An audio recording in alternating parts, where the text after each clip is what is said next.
Today we'll be learning about slope-intercept form. Slope-intercept form is an equation. The equation is y equals mx plus b. M in our equation stands for the slope.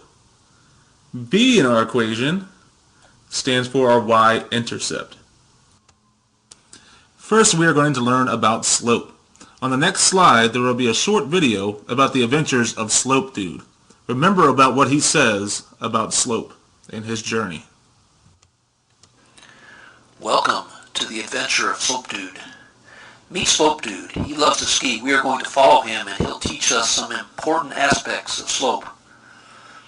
This is the course he's skiing today. Again, what he says will teach us about slope. You need to remember that Slope Dude always skis toward the right or eastward. When he starts out, he's going uphill. It's hard work. He says puff, puff, positive as he goes up the mountainside. Puff, puff, positive. Puff, puff, positive. Puff, puff, positive. Now he's at the top. It was puff, puff, positive all the way up the mountain. But now he can look forward to the downhill. On the way down the mountain, he says nice, negative. Nice, negative. And now, after the downhill, he's in for the hardest part of the ski run, the long, flat part. He says, this is zero fun. This is zero fun. This is zero fun. This is zero fun. And as he finishes the flat part, he doesn't see well ahead, and all of a sudden, he comes to the edge of a cliff. It's straight down. So frightened is he that he says the worst curse word possible in math and in algebra.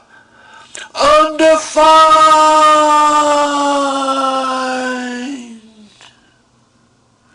This has been the Adventure of Slope Dude. Remember always what he said during his ski trip. Up the hill or up the slope, he said puff, puff, positive. On his downhill run, he said nice, negative. On the long, flat part of the course, he said this is zero fun. And finally, when he went over the vertical cliff and went straight down, he yelled the worst curse word of math and algebra. Undefined! Remember the adventures of Slope Dude. Remember, if this line is going uphill, it is positive.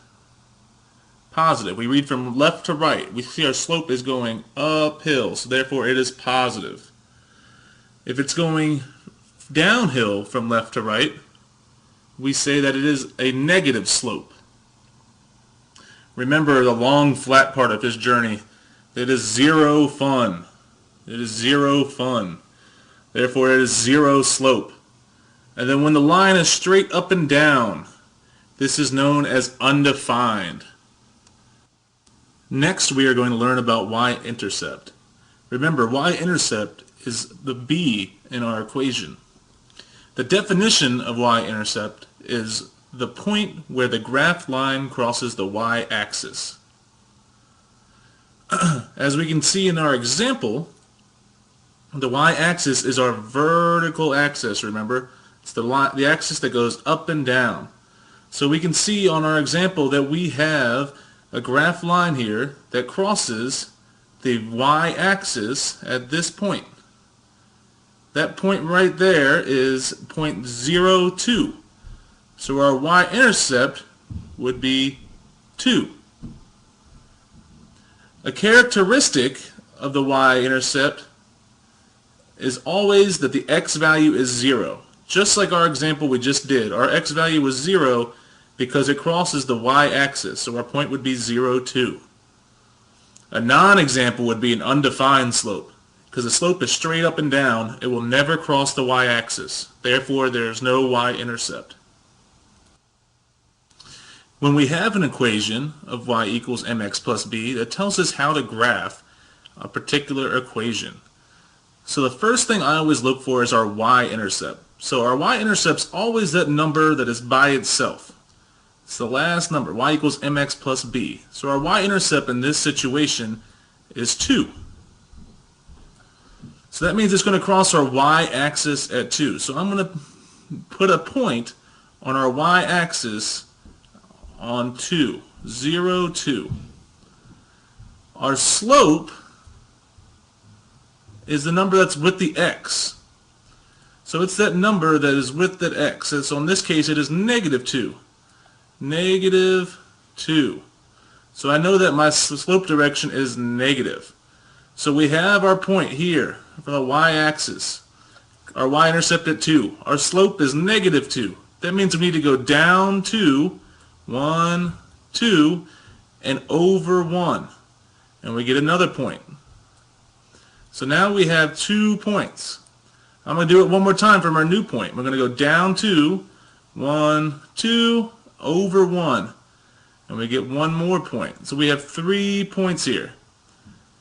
After we get our 3 points, we can make a line for our equation. This is a linear equation. We can make a line. We can also go from a graph line and make an equation from that, as is this example. They already gave us a graphed line. So the first thing I always look for when they already give us a graph line is our y-intercept. Remember, that's where it crosses this y-axis, our vertical axis, right? So we can see from that smiley face there, the point, that it crosses our y-axis at 1, 2, negative 2, because we went down, right? So our y-intercept is negative 2. Our slope is rise over run. So we're going to go from this y-intercept to our next point up here. So we're going to see how many up we have to go and how many over. I can see that our slope is positive because it's going uphill. Remember slope, dude. So our y-intercept is here. Let's see how many we have to go up to get even with our other point. So we have to go up 1, 2, 3. So we have to go up 3 and over 1 to get to our new point. So our slope is 3 over 1. Or if we can simplify that, 3 divided by 1 gives us 3. We know all whole numbers are over 1, so we can just write 3. So our slope is 3, and our y-intercept is negative 2. So now we can write our equation. So our equation is always y equals our slope, which is 3. We're going to plug that in for m. And our slope is always next to that x. So it'd be 3x, and then our y-intercept was negative 2. So instead of plus b, we're going to put minus because it's a negative. Minus 2. So it's y equals 3x minus 2.